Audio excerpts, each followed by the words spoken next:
sa beautiful day with me, Master Hans Kua. Ito po ang horoscope for the day, Tuesday, March 25. Para sa mga pinanganak ng Year of the Rat, huwag magmadali sa investment. Suriin mabuti ang lahat ng options. Red at 2. Kay Ox naman tayo, huwag matakot humingi ng feedback sa trabaho. Purple at 7. Kay Tiger naman tayo, kung may tampuhan, magandang pagkakataon ngayon para magkaayos na. Orange at 4. Rabbit naman tayo, mag-exercise upang regular na mapatiltili ang malusog na katawan. Yellow at 5.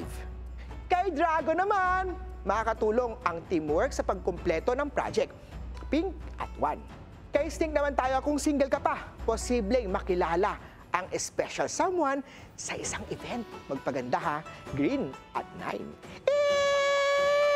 Ito naman, kay Year of the Horsey, planuhin ang budget upang makasiguro sa financial stability. Red at 8. Kay Ship naman tayo, huwag magpaapekto sa peer pressure pagdating sa gastusin. Purple at 7. Kay Monkey naman, maganda ang resulta ng pagsusumikap sa trabaho. Orange at 4.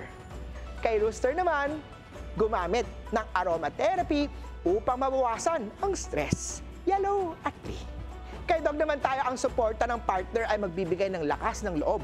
Pink at 6. Kay Pig naman tayo, iwasan ang labis na pagkain.